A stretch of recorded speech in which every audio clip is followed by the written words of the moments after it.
आज की इस वीडियो में हम बात करने वाले हैं टाइफाइड बुखार के बारे में। इसमें हम जानेंगे कि टाइफाइड बुखार किसे कहते हैं, टाइफाइड होने के कारण क्या है, टाइफाइड के लक्षण क्या है और टाइफाइड को डायग्नोस कैसे करते हैं और इसका इलाज के बारे में भी हम बात करने वाले हैं। तो चलिए दोस्तों स्टार्ट करते हैं। मैं हूं डॉक्टर पठान और मेरे इस यूट्यूब चैनल में आपका बहुत बहुत स्वागत है। टाइफाइड एक गैस्ट्रोइंटेस्टाइनल इन्फेक्शन है जो साल्मोनेला टाइफी के कारण होता है।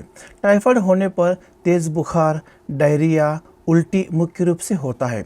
दूषित पानी या भोजन के जरिए इस बैक्टीरियल इन्फेक्शन की होने की संभावना काफ़ी हद तक बढ़ जाती है। साल्मोनेला टाइफी या बैक्टीरिया मुंह के जरिए आपके आंतों तक प्रवेश करके वहां लगभग 1 से 3 सप्ताह तक रहता है। उसके बाद आंतों की दीवार यानी कि इंटेस्टाइनल वॉल के जरिए आपके रक्त प्रवाह में यानी कि ब्लड स्ट्रीम में प्रवेश कर जाता है। खून से यह टाइफाइड बैक्टीरिया अन्य ऊतकों, टिश्यूज और ऑर्गन्स में फैलकर कोशिकाओं के अंदर छिप जाता है, जिसका पता आपकी प्रतिरक्षक कोशिकाएं यानी कि इम्यून सेल्स भी नहीं लगा पाती है। टाइफाइड के लिए बेहतर इलाज उपलब्ध है, हालांकि इलाज ना कराने से यह आपके लिए घातक यानी डेंजर साबित हो सकता है।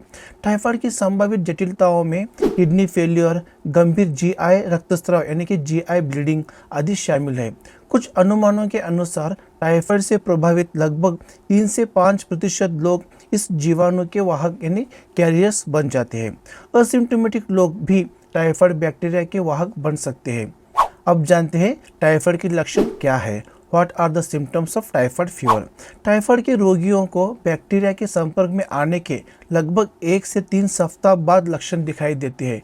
गंभीरता के आधार पर रोग की अवधि 3 से 4 सप्ताह तक भी हो सकती है। सामान्य इंक्यूबेशन समय 7 से 14 दिन होती है। टाइफाइड के लक्षण में शामिल है, पहला है सर दर्द, दूसरा है कब्ज या डायरिया, तीसरा है तेज बुखार यानी कि 103 डिग्री फ़ारेनहाइट, 4 है भूख न लगना, 5 है लिवर और स्प्लीन का बढ़ जाना, 6 है सीने पर लाल रंग के निशान होना, 7 है बहुत ज़्यादा थकान महसूस होना, 8 है ठंड लगना, 9 है दर्द और कमज़ोरी महसूस होना, 10 है पेट में दर्द होना। अब बात करते हैं टाइफाइड के कारण क्या है, causes of typhoid fever. Typhoid बुखार तब होता है जब कोई व्यक्ति ऐसे खाद्य पदार्थों और पानी का सेवन करता है जिसमें एस टाइफी बैक्टीरिया की मात्रा बहुत अधिक होती है। इसके अलावा टाइफाइड रोगी के मल यानी स्टूल से उसके चारों तरफ होने वाली पानी की आपूर्ति भी दूषित हो सकता है। इसके बदले में मरीज के चारों तरफ होने वाला फूड सप्लाई चेन भी दूषित हो सकता है। अब बात करते हैं टाइफाइड का निदान के बारे में, डायग्नोसिस ऑफ टाइफाइड फीवर। यदि आपके लक्षणों को देखने के बाद डॉक्टर को लगेगा कि यह टाइफाइड हो सकता है तो वो कुछ टेस्ट करवाने के लिए बोल सकता है, जैसे कि साल्मोनेला टाइफी आपके शरीर में मौजूद है या नहीं। इसका पता लगाने के लिए ब्लड टेस्ट यानी कि CBC test, stool, urine culture या बोन मैरो टेस्ट करवाना पड़ सकता है। बोन मैरो कल्चर को टाइफाइड बैक्टीरिया के लिए सबसे संवेदनशील टेस्ट माना जाता है। डॉक्टर टाइफाइड यानी कि डीएनए और एंटीबॉडीज की जांच के लिए अन्य ब्लड टेस्ट करवाने का सुझाव भी दे सकते हैं। अब बात करते हैं टाइफाइड का उपचार कैसे करते हैं। ट्रीटमेंट ऑफ टाइफाइड फीवर, पहला है एंटीबायोटिक्स जैसे कि सिप्रोफ्लोक्सासिन और सिफ्ट्रियाक्सोन आमतौर पर टाइफाइड के इलाज में दिया जाता है। इसके अलावा अजिथ्रोमाइसिन भी इसके इलाज का एक दूसरा विकल्प है, हालांकि ये प्रेग्नेंट महिलाओं को खाने के लिए नहीं दी जाती है। टाइफाइड के गंभीर मामलों में कई बार आंतों में छेद हो जाता है, जिसे सिर्फ सर्जरी के जरिए ही ठीक किया जा सकता है। अब बात करते हैं टाइफाइड में खान पान के बारे में, यानी टाइफाइड डाइट के बारे में। टाइफाइड बुखार होने पर इससे पीड़ित लोगों में पाचन यानी गैस्ट्रोइंटेस्टाइनल से संबंधित समस्याएं होती है। इस बैक्टीरियल इन्फेक्शन से संबंधित लक्षणों में भूख न लगना और मतली शामिल है। आप एक हेल्दी और बैलेंस्ड डाइट लेकर टाइफाइड को आसानी से मैनेज कर सकते हैं। पोषण विशेषज्ञ छोटे मगर कम अंतराल पर भोजन करने की सलाह भी देते हैं। टाइफाइड होने पर आसानी से पचने वाले खाद्य पदार्थ का सेवन करना चाहिए। टाइफाइड से निपटने के लिए डाइट में कार्ब्स, फैट और प्रोटीन में असंतुलन को बनाए रखने की आवश्यकता होती है। लक्षणों को कम करने और उपचार प्रक्रिया को सुचारू बनाए रखने के लिए आप इन फूड्स का सेवन कर सकते हैं, जैसे कि हाई कैलोरी युक्त डाइट लें। टाइफाइड में वज़न काफ़ी कम हो जाता है। कैलोरीज से भरपूर आहार के सेवन से वज़न फिर से बढ़ा सकते हैं। शरीर का वज़न बढ़ाने के लिए रोटी, केला, उबला हुआ आलू अधिक खाएं। तरल पदार्थ अधिक लें। टाइफाइड में तेज़ बुखार और डायरिया होने से शरीर में पानी की कमी हो जाती है। शरीर में तरल पदार्थ के स्तर में कमी होने से उपचार में समस्याएं आ सकती है।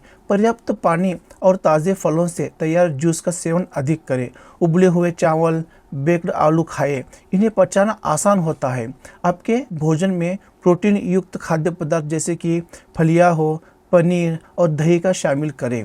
मांस का सेवन से परहेज करें क्योंकि इसे पचाना आसान नहीं होगा। हाई फाइबर डाइट, मसालेदार और तली भुनी चीज़ों को खाने से परहेज करें। घी, मक्खन और डेयरी उत्पादों को भी कुछ दिनों तक खाने से बचें। अब बात करते हैं टाइफाइड से बचाव कैसे करें। Prevention of typhoid fever. WHO typhoid से बचाव के लिए 2 टीकों की सिफारिश करता है, जिसमें एक है निष्क्रिय टीका यानी कि इनएक्टिवेटेड वैक्सीन शॉट और दूसरा है लाइव टीका। वैक्सीन शॉट ये इंजेक्शन 2 वर्ष से अधिक उम्र के लोग ले सकते हैं। ओरल वैक्सीन या 6 वर्ष से अधिक उम्र के लोगों को दी जा सकती है। यह 4 गोलियां के पैक में आता है, जिनसे 3 को अल्टरनेट डोज पर लेना होता है। डॉक्टर आखिरी टैबलेट आपको 1 सप्ताह पहले लेने की सलाह दे सकता है। जब आपको किसी हाई टाइफाइड प्रभावित स्थान पर जाना हो, सभी कैप्सूल्स को खाना खाने से 1 घंटे पहले लेना होता है। इन कैप्सूल को फ्रिज में रखना ज़रूरी होता है। उच्च जोखिम वाले क्षेत्रों में रहने वाले लोगों के लिए डॉक्टर्स प्रत्येक 5 साल में इस टीके की बूस्टर खुराक लेने की सलाह देते हैं। वैक्सीन के अलावा कई अन्य उपाय ऐसे हैं जिन्हें अपनाकर आप टाइफाइड से बचे रह सकते हैं। हाथों की साफ सफाई करना का ख्याल रखें। खाना खाने से पहले और वॉशरूम से आने के बाद साबुन से हाथों को धोएं। घर का बना ताज़ा और गर्म खाना ही खाएं, क्योंकि उच्च तापमान में बैक्टीरिया के बढ़ने की संभावना कम हो जाती है। कच्ची सब्जी, फल खाने और दूषित पानी पीने से बचें। अपने सभी घरेलू सामान यानी विशेष रूप से रसोई के सामान की साफ सफाई करते रहें। तो ये इन्फॉर्मेशन आपको कैसी लगी, ये मुझे नीचे कमेंट सेक्शन में कमेंट्स करके बताइए। अगर ये इन्फॉर्मेशन आपको यूज़फुल लगी हो तो लाइक और शेयर ज़रूर करना और मेरे इस चैनल को सब्सक्राइब करना ना भूलिए। तो मिलते हैं मेरे नेक्स्ट वीडियो में, तब तक के लिए धन्यवाद।